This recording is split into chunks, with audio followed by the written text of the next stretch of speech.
যে আইনের মধ্যে একটা জায়গা আছে, আমি আগেও বলি যে আমি কোনোদিন কোনো বেআইনি কাজ করতে চাই না। আইনের জায়গাটা কি, যখন কোনো ভিকটিম মনে করবে যে টেলিভিশনে বা সংবাদ মাধ্যমে উপস্থাপিত প্রদর্শিত কোনো ঘটনার দ্বারা আমি যে ট্রমাটা আমি পাইছি ওই ট্রমার ক্ষেত্রে আমার ট্রমা আবার একটু বাড়তে পারে, তাইলে এইটা বেআইনি হবে। এটা বাংলাদেশের আইনেও বেআইনি, আমেরিকার আইনেও বেআইনি।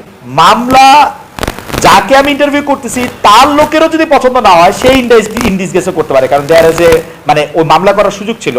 আর ভয়ের চেয়ে বড় কথা হলো বেআইনি কাজ করতে হলে সাংবাদিকরা বেআইনি কাজ করবে, আসলে অনেক সময় করে, এইটা তার ওয়ার্দি হইলে।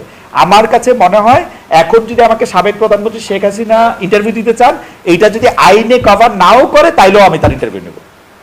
এটা যদি এই ইন্টারভিউ নিয়ে আমাকে জেলে যাইতে হইলেও আমার আমি আসলে আমি এটা নিতে হবে, কারণ টু বিগ এ থিং যে এটার জন্য আমার এটা চিন্তা করতে হবে।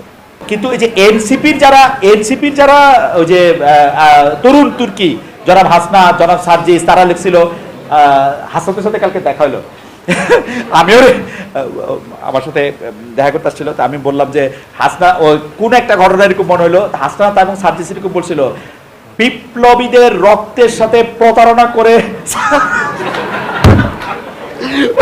যে এদেরকে ডাকলেন। ব্যাপারগুলি আসলে মানে বিপ্লব, রক্ত, প্রতারণা এত সহজ শব্দ না, মানে স্টিল, কিন্তু সাংবাদিকদের এগুলি শুনতেই হয়।